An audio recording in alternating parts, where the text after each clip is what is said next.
네, 그래도 살만한 세상 시간입니다. 매주 목요일에 마련해드리는 코너인데 오늘도 동네병원 정신건강의학과 전문의 김민경 원장과 함께하겠습니다. 김 원장님 안녕하십니까?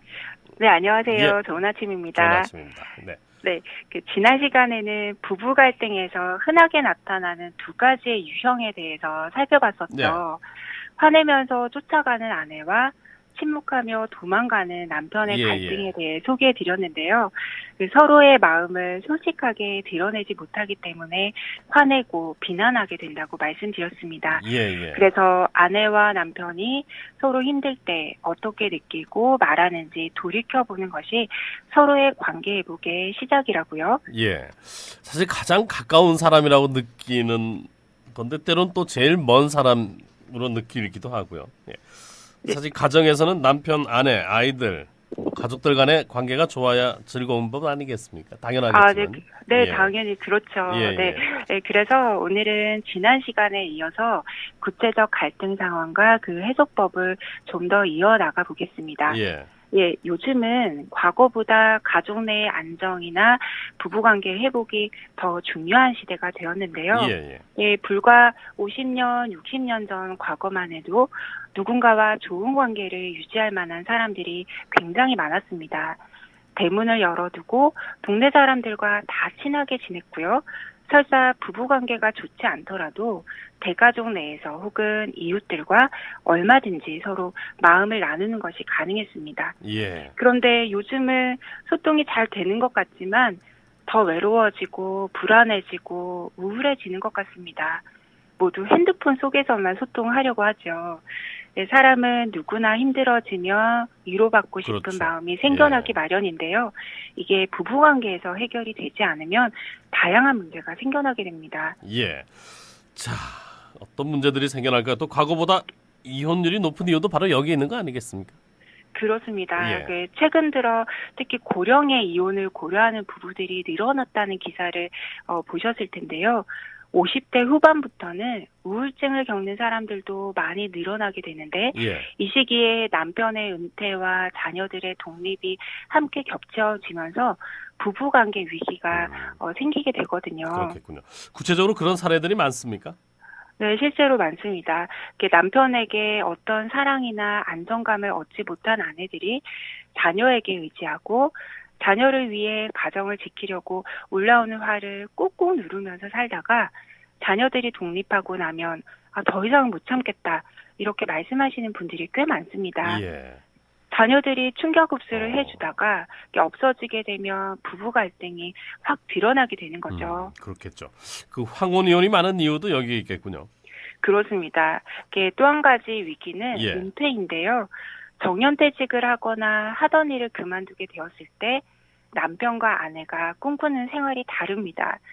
서로의 일로 함께하는 시간이 적었는데 갑자기 오랜 시간을 같이 하게 되면 굉장히 낯선 사람과 사는 것처럼 갈등을 느끼게 되는 거죠. 이 경우는 부부관계뿐만 아니라 부모와 자녀 사이에도 나타날 수 있는데요.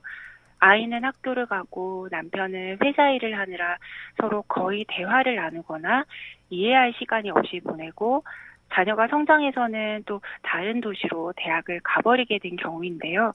이렇게 각자의 삶을 살아가다 어떤 사정에 의해 같이 거주하게 된 경우 정말 사소한 일로 갈등이 빚어집니다. 예를 들어 설거지를 쌓아뒀다 하느냐, 바로 하느냐, 빨래를 같이 돌리느냐, 가족별로 따로 돌리느냐 하는 정말 사소한 문제들로 감정이 상하게 되는 거죠. 군것질하다 뭘 좀 흘려도 그렇습니다. 난리가 나죠. 네. 가족도 사실 이렇게 어려운데 다른 사람과의 관계를 잘 유지하는 거는 더 힘들지 않겠습니까? 그래서 인간관계가 참 힘든 것 같아요. 네, 힘들면서 또 중요한 것 같습니다. 미국에서 1,500명을 대상으로 80년간 이 사람들의 삶에 대해 쭉 연구를 한 것이 있는데요. 그 결과를 보면 장수하는 사람들은 암이나 당뇨병, 우울증 등의 병을 잘 견뎌냈기 때문에 오래 산 게 아니라 다른 사람들과 오랫동안 지속해온 친밀한 관계로 질병을 피할 수 있었다라고 하고 있습니다. 물론 건강한 음식도 한 요소가 되겠지만은 그것만으로 꼭 건강을 오랫동안 지킬 수 있다는 건 아니다는 그런 말씀이시군요. 그렇습니다. 예. 네, 우리는 건강을 생각하면서 유기농, 채소, 달걀 등을 먹죠. 살충제 달걀이라는 뉴스에 모두가 공포에 떨며 불안해하고요. 예. 하루에 몇 알씩 종합 비타민을 챙겨 드시고 영양제를 수시로 맞는 분들도 많으십니다. 그렇지만 부부 갈등이 있거나 가족 내 갈등이 있는 경우는 일주일에 3번의 영양제를 맞고 각종 비타민을 챙겨 먹어도 예. 건강이 쉽게 회복되지 않습니다. 우리가 행복하고 건강하게 사는 비결은 우리의 관계에 애정과 활기를 더하는 것입니다. 예, 당연한 말씀입니다. 그 서로를 이해하기 위해서 뭘 어떻게 해야 할지 뭐 뻔히 알고 있다라고 생각하는데 내가 알고 있는 상식이 또 정반대의 잘못된 것일 수도 있고요. 뭐 어떻게 해야 될까요? 구체적으로 좀 정리를 해주시죠. 예. 네, 그래서 구체적으로 부부관계 회복을 위해 필요한 간단한 방법들을 몇 가지만 소개해드리려고 하는데요. 예. 우선 사랑하는 사람과 내가 연결될 수 있다, 이런 소망이나 기대를 가져야 합니다. 그 다음 자신의 분노나 불안 등의 감정을 잘 조절해야 하고요. 예.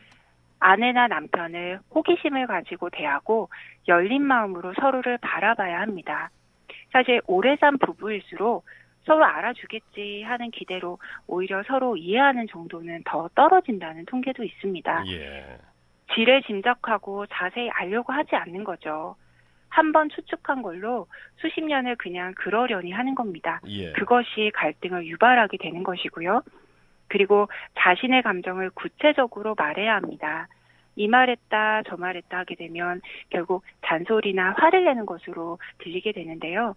마지막으로 상대방이 내가 바라던 말이나 행동을 하지 않더라도 기다릴 줄 알아야 합니다. 네. 만약 내가 바라는 반응을 보인다면 당연히 반갑게 그것을 표현해야 하고요. 오늘 한번 실천해 보시기 바랍니다. 네. 맨 마지막이 그렇죠. 예. 내가 바라는 대로 말이나 행동을 하지 않더라도 기다려야 되고 또 그렇게 됐을 때는 반응을 보여야 된다라는 그렇습니다. 예, 반갑게 네네. 표현을 해야 된다라는 게 네네. 제일 중요한 것 같습니다. 예. 자, 오늘 그래도 살만한 세상 동네 병원 정신건강의학과 전문의 김민경 원장이었습니다. 원장님 말씀 고맙습니다.